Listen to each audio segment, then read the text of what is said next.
Luar biasa gerakan pemurtadan sekarang. Luar biasa gerakan pemurtadan sekarang. Yang sudah terjadi apa boleh buat. Nasi sudah jadi tai ayam.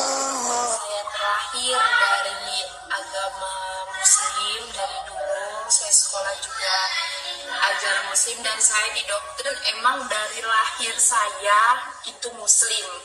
Nah, sekarang saya sudah berada di jalan kebenaran, jalan Yesus Kristus, yang mana juru selamat untuk seluruh umat.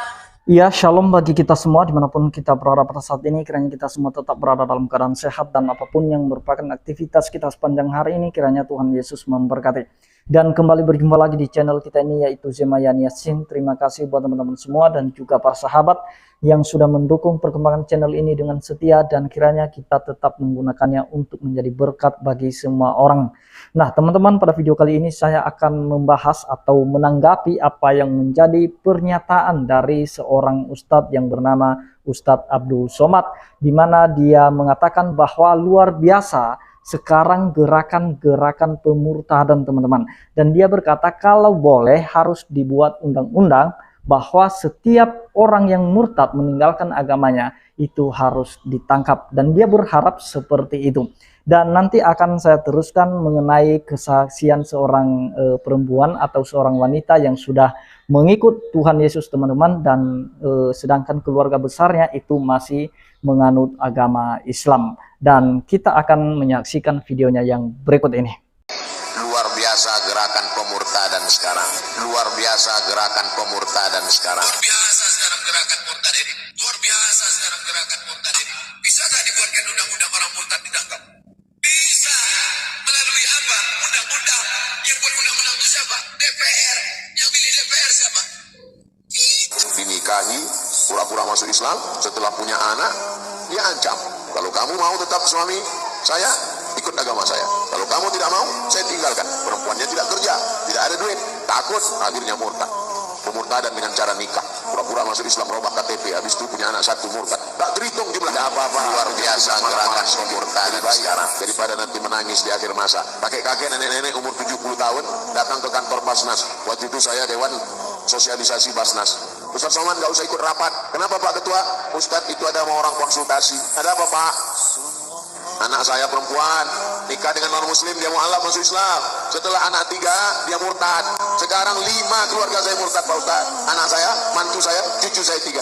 Sekarang 5 keluarga saya murtad Pak Ustadz. Anak saya, mantu saya, cucu saya 3. Saya waktu itu ragu mau ngasih tahu tegas siapa yang murtad. Saya takut saya gitu dua-duanya meninggal. Saya bilang Bapak pulang aja ke rumah, makan enak, banyak-banyak zikir, banyak-banyak doa, mudah-mudahan Allah balikkan hatinya. Sudah tak tertolong lagi, bagaimana caranya? Ini berawal dari kenapa bisa anak nikah dengan orang tidak seakidah. Gara-gara nonton sinetron, gara-gara nonton artis infotainment. Beda agama nggak apa-apa, dalam Islam tidak bisa. Dalam Islam yang pertama kali dilihat adalah agamanya. Nungkahul mar'atu li arba', perempuan dinikahi karena 4. Limaliha karena hartanya, wali asabiha karena keturunannya, wali jamaliha karena kecantikannya. Tapi pandang yang keempat, fasfar bidzati din, lihat agama. Taribat yadaka, kau akan selamat. Kalau mau mencari menantu laki-laki, tidak aja aku mantardawna dinahu. Kalau ada orang yang meminang anakmu, maka yang pertama kau lihat din agamanya, wa khuluquhu akhlak. Ini mentang-mentang ada orang minang anak, begitu dibuka gorden dilihat mantu mobil baru, oh ini dia sesuai dengan istiqoroh kita di malam. Istiqoroh cinta. Oh inilah calon mantu kita. Padahal suaminya udah ngasih tahu, ojo ke susu. Inilah dia. Ternyata setelah dinikahi seminggu murtad dia. Dunia tak dapat, akhirat tak dapat. Menangis anak pulang meleleh air mata. Mama. Dunia tak dapat, akhirat melayang. Nauzubillah. Mesti tanya-tanya, mesti resek, mesti cerewet demi keselamatan anak. Yang sudah terjadi apa boleh buat. Nasi sudah jadi tai ayam. Orang sudah murtad, ibu cerita bubur juga lagi. At-tariku lidinihi al-mufariqu lil jamaah. Orang-orang yang murtad meninggalkan agama ini, maka tidak ada hukuman lain yang layak bagi dia kecuali kematian. Malam semuanya, saudara semuanya, shalom. Perkenalkan dong, ini saudara baru kita.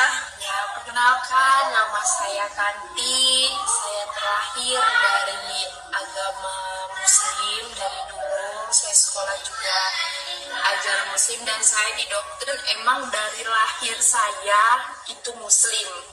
Nah, sekarang saya sudah berada di jalan kebenaran, jalan Yesus Kristus, yang mana juru selamat untuk seluruh umat. Kalau bagi saya terutama. Nah, saya di keluarga besar, sayalah orang pertama yang menerima Yesus Kristus sebagai juru selamat saya secara pribadi ya. Dan kedua orang tua saya, kakak adik dan seluruh keluarga masih tetap agama Islam. Gitu ya, masih belum ya, tapi percaya ya Tuhan punya kendali ya. Lalu bagaimana sih ceritanya kok bisa menerima Yesus? Singkat aja, singkat. Karena itu dari pada saat saya tertidur, pada saat itu memang batin pikiran saya itu lagi kacau sekali. Seumur hidup saya 21 tahun saya hidup, baru hari itu kacau banget. Dan di mimpi saya seperti ada orang menepuk pundak saya yang sebelah kanan ini, dan berkata, kau berhak menyembahku dan kau berhak menjadi hambaku. Padahal kalau mimpi itu bagi saya cuman biasa. Nggak tahu kenapa batin ini dengan hati ini berkata, coba kamu cari kata-kata itu, cari. Padahal di situ aku harus cari. Nah, maka dari itu saya bertanya sama teman dulu nih, karena kan sama keluarga kan juga agak renggang tidur. Nah, yang teman saya ini satu muslim dan satu non muslim. Nah, yang muslim ini bilang itu cuma bunga tidur, tapi yang non muslim ini menyuruh saya ke gereja. Puji Tuhan, nggak tahu kenapa hati ini malah pengen ke gereja terus. Pada saat di gereja itu suara-suara lagu-lagu rohani luar biasa pendengarannya, sampai ke lubuk hati saya itu merinding semuanya.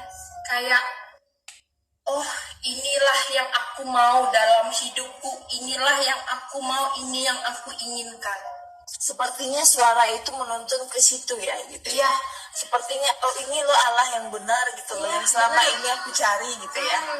Maka dari itu, dengan tekad, dengan hati yang kuat, dengan iman yang kuat, saya langsung beranikan diri Untuk belajar gitu untuk ya. belajar, walaupun ditentang sama keluarga. Dan akhirnya sekarang saya hidup tanpa keluarga, diusir sama keluarga, tapi nggak apa-apa, saya punya satu Tuhan yang sangat Bapak sejati ya. Haleluya. Kapan sih dibaptis? Ayo. 30 Maret 2021. Oke, nanti bersaksi ya. Tuhan berkati.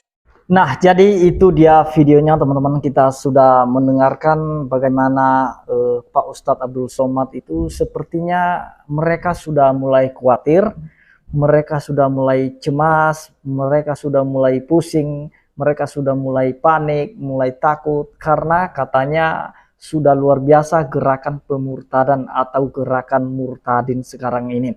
Nah teman-teman, dan memang itu faktanya, bahwa akhir-akhir ini begitu banyak orang yang mengikut Kristus. Sekalipun kekristenan itu dijelek-jelekan terus teman-teman, dan kemudian diolok-olok Tuhan Yesus itu, oh Kristen itu menyembah manusia. Tidak masalah bagi Kristen, silakan saja, mau bagaimanapun Kristen itu diejek, diolok, itu Kristen itu tetap kuat dan tetap berdoa bagi orang-orang yang suka menjelek-jelekan kekristenan. Bahkan ada beberapa oknum ustadz yang suka membahas tentang ayat-ayat Alkitab, baik itu di dalam masjid maupun di dalam kajian-kajian mereka, dan juga di channel-channel YouTube mereka. Mereka membahas tentang ayat-ayat Alkitab. Dan sekalipun niat mereka itu tidak sebaik yang kita harapkan, mungkin mereka membahas Alkitab karena tujuannya mencari-cari kesalahan dalam Alkitab itu sendiri. Tetapi mereka tidak sadar bahwa mereka sedang menyampaikan ayat-ayat dari Alkitab kita itu sendiri, sehingga banyak yang mendengarkan tentang ayat-ayat Alkitab atau Injil Kristus itu. Banyak orang yang mendengar tentang nama Yesus. Dan kita berterima kasih kepada para polemikus khususnya yang suka membahas ayat Alkitab. Terima kasih sudah membantu kami untuk membahas ayat Alkitab, menyampaikan ayat Alkitab, sekalipun niatmu buruk atau sekalipun niatmu tidak sebaik yang kami harapkan. Apa kata Paulus? Aku tetap bersuka cita. Nah teman-teman, itu sungguh luar biasa. Dan faktanya memang terjadi bahwa begitu banyak sekarang orang yang penasaran tentang siapa Yesus itu. Kenapa? Karena selama ini, akhir-akhir ini, ternyata Alkitab itu dibahas oleh mereka, sebagian dari mereka. Kelompok-kelompok mereka ada yang membahas tentang ayat-ayat Alkitab. Sehingga ketika orang-orang mereka itu mulai mendengarkan tentang nama Yesus, mulai penasaran, mereka langsung baca sendiri itu Alkitab. Sehingga ketika mereka menemukan kebenarannya, maka mereka tidak ragu lagi mengambil keputusan untuk mengikut Tuhan Yesus Kristus. Itu sudah deal teman-teman. Kita sudah melihat tadi bagaimana wanita itu tadi, dia mengikut Yesus, sedangkan keluarga besarnya itu masih penganut agama Islam. Tetapi dia berani mengambil keputusan sendiri, itu harus keluar dari keyakinannya. Dia mengikut Tuhan Yesus Kristus. Kenapa? Karena dia yakin bahwa Tuhan Yesus itu adalah Tuhan dan Juru Selamat umat manusia. Nah, apa katanya tadi? Sekalipun aku dibuang oleh keluargaku, aku diusir oleh keluargaku, tetapi ada satu hal yang saya percaya, bahwa saya punya Bapa yang di surga yang memelihara hidupku. Itu sungguh luar biasa. Makanya jangan sepele para polemikus muslim ini untuk memberitakan firman, untuk menyampaikan atau membahas tentang ayat-ayat Alkitab. Karena efeknya, dampaknya, pengaruhnya itu besar. Jangan kamu berpikir bahwa kita bahas Alkitab, kita pojokkan Kristen ini, kita bongkar Yesus itu bukan Tuhan, dia hanya manusia biasa, dia makan, dia lapar, dia mati, itu buktinya bahwa dia adalah manusia. Kan itu aja yang mereka bahas selama ini. Tetapi ketika ada orang yang mendengarkan tentang nama Yesus itu, maka mereka penasaran dan mereka mencari tahu siapa sebenarnya pribadi Yesus itu. Mari kita selidiki. Ketika mereka menyelidiki dan mereka menemukan tentang kebenaran itu, maka jangan menyalahkan mereka kalau mereka mengambil keputusan untuk mengikut Kristus. Itu sungguh luar biasa teman-teman ya. Karena Alkitab sudah menjamin tentang keselamatan manusia yang percaya kepadanya, setiap orang yang percaya kepadanya. Karena kedatangan Kristus di dunia ini itu merupakan bukti kasih Allah kepada kita. Karena begitu besar kasih Allah akan dunia ini, sehingga ia telah mengaruniakan anaknya yang tunggal. Supaya apa? Supaya setiap orang yang percaya kepadanya tidak binasa, melainkan beroleh hidup yang kekal. Dan nama Yesus itu adalah nama yang diberikan Allah sendiri kepada Kristus ketika firman telah menjadi manusia.